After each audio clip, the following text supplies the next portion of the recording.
I don't know. A family salad bowl? Yeah. Yeah, we just don't know. Yeah.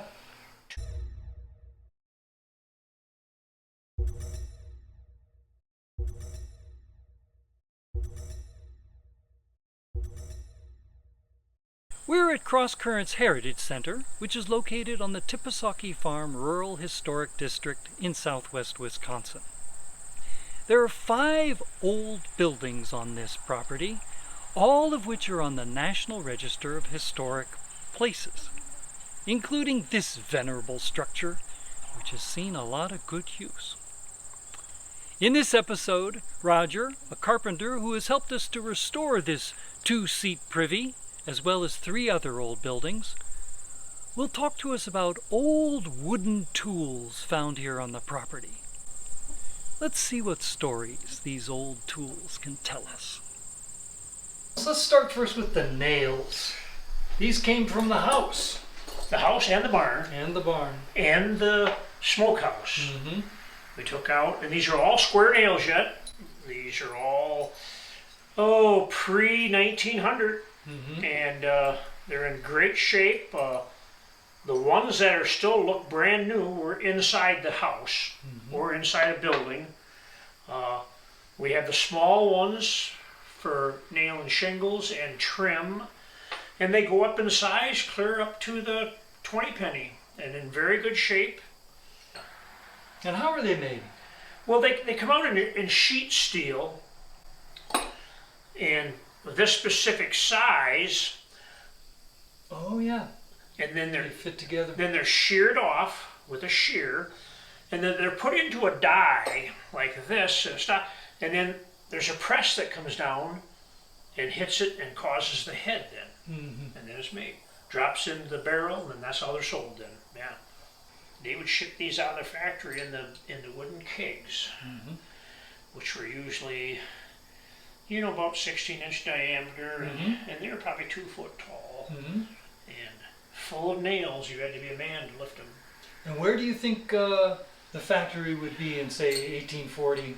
Oh, it would have been out east, Philadelphia, something like that. They were doing steel back then, or iron back Oh, then, yeah. Sure. And production like this never moved to Indiana, Gary, Indiana, or Chicago, or St. Louis till probably the 1870s, after the Civil War, probably, yeah. Then they switched in about 1890 to 1900, they switched to the wire nail, the round ones, yeah, that's what they did. Yeah. And some of those first machines are still in operation. Oh. Yes, yeah. They've turned out billions of nails, yeah. And this, I think everybody knows what this is. For your favorite brew, come out of a barrel. Uh-huh. Very, very common that these were used in the 1800s up until probably, 1920s. Mm-hmm. Yeah. Yeah. Factory made. Yeah, I cleaned up that Yeah. tube there so you can see it Yes, so you can see goes that, all right, the way yeah. halfway through, and then So there's there. probably quite a bit of home brew come through this, or Mhm. I don't remember where the Muscadet had a brewery in That's right. Boscobel, Mm-hmm. and I don't think Blue River ever did. Mm-hmm. So Blue River or Would they buy anything in barrels that they would Yeah. use, like oil or something? I maybe? don't know where that would have Mhm. came from. Mhm. Depends on the year that it would have come from Madison, Milwaukee, or earlier it might have come up from St. Louis. Because I'm just wondering, the family here, the Coumbe family, were Methodists and teetotalers, so they Right. weren't drinking beer So they weren't drinking. or So hard cider, but maybe apple juice or. yeah, right. Yeah, you just don't know. They might have just picked it up at an auction one day. Yeah, that's it true might, too. It might have came from somebody else. You just Yeah, don't know. or oil or something else. Right. Yeah. Had in a barrel. Oops. And then let's look at this. Turned out of wood.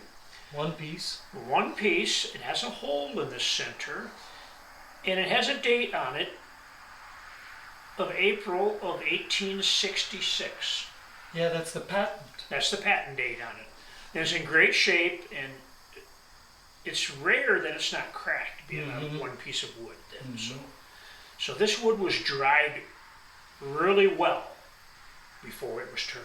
Mm-hmm. So look at this piece of wood that was dried for at least 5 years. Mm-hmm. Yeah. And it would be strange to have like a flower pot. Yeah, with, I don't know out about of wood. Why have a hole? possibly. Who knows? Possibly they had it on a stake. I don't know. I can't explain it. Yeah. Well, I don't know about that. So, yeah. Yeah. And the old plane here. Mm-hmm. And this is factory made, and it's even got a U.S. brand. That's branded on. Mm-hmm. That's not just painted on. That's branded on. Very, very common. Very heavy duty. You had your plain blade that went in here, and then your stop on it that you could set your depth. The handle has been broken, and somebody put a white oak handle on it. Mm-hmm. So somebody was running it pretty hard then. Mm-hmm. It's still heavy. I don't know what it's made out of. I'm thinking it's maple. Mm-hmm. That's old. Look at this from probably the 1860s, 1880s. Mm-hmm. Yeah. This is the stumper. One piece of wood turned, had a leather handle on it, square nails in here to hold the leather in. I don't know. It's got something on it, whether it's old tar or what. I have no idea what it is. And then the leather snapped, so they put a little wire. Yeah, so somebody on. just put a wire on it to hang it up. I don't know what. You know, the only thing that comes to mind to me is a torch pot. Oh. And if they hang up and they got their tar in there and they got a torch, is to retar it. And then that's the only thing I can think of, and I could be wrong. And I'm just wondering that's why all the tar is dripped down it. Yeah. So, It's certainly got a lot of use. yeah, and you can't light it from here because it's wood. Mm-hmm. But to redip your torch, yeah. And that's got to be factory made. It's got all Yeah, sorts it of would little, turn like that, yeah. little Yeah. ribbons on it. And especially turned on one side, so you have to have a base plate. Mm-hmm. Yeah. How about this one? Oh, this is an old vise that mounted on your bench. And of course, the screw here's broke off, because then that would fit in to another part, and you could tighten up The two boards. the two boards together with your wooden screw. Mm-hmm. And that's how that was made. Yeah. This is factory turned. Mm-hmm. Yeah. You can just tell on how neat it is. Mm-hmm. The handle's different. Somebody's broken the handle and put looks like white oak into it then, yeah. But yeah, that's And why this shape to this? I don't know. Mm-hmm. You get more grip up here, Mm-hmm. so if they put in like a spoke or something, it grips more Mm-hmm. to Okay. shave it then, yeah. Mhm. Yeah. 1870s, 1890s, something like that is what I would say. Been used quite a bit because you can see how the screw Oh yeah. has wore out the wood. This had a lot of use. Yeah. Yeah. This is, just trying to look at the wood here. I think this is white oak. Mm-hmm. Yeah. This, Oh, and then this. A wooden bowl turned out of one piece of wood. Somebody had a big lathe to do this, Mm-hmm. especially with your base plate Mm-hmm. here. And then the top rib has some carvings on it around here. Oh yeah. You can see that it's not very deep of carvings, but it's almost like they had, it's rolled in. It's almost like they had a roller they held against it just to indent the wood, is what that looks like. And that was a good sized tree there. Yeah. Sure was.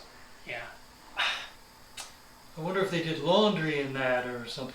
You wouldn't want it to get too wet, Mm-hmm. being hickory, because it expands and contracts too much then. Yeah. Mm-hmm. Yeah. Well, I got one more item for you. Okay.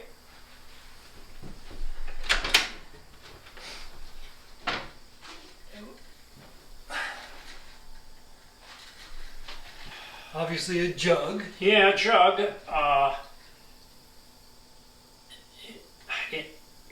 Coal oil or kerosene, possibly. Mm-hmm. They have actually, the steel mesh is almost like a chain mail To protect it. to protect the glass. glass. The bottom is a metal plate, rusty, but I can't see the glass because usually Oh. it's imprinted in usually the Mhm. patent date. Mm-hmm. Yeah, wooden handles still in good shape. Yeah. Yeah. So whether they went around and filled up their little table lanterns Oh yeah. like that, yes. Mhm. Very, very small nozzle here. Yep. So you could easily take that off Mm-hmm. and you're either coal oil or kerosene Mm-hmm. Pop this off. with that. Yes. Yeah. Yeah. That makes sense. Yes. Mm-hmm. Yeah. I've never seen one like this, so I could be wrong. Thank you to Roger for helping us explore the old tools at Crosscurrents, where we like to say, it's not just about the place, it's about the stuff. Learn more about the place, the stuff, and the 3 women who inspired the creation of Crosscurrents Heritage Center in Our Guiding Lights, Stories and Music by Ben Moffat. Thanks for watching.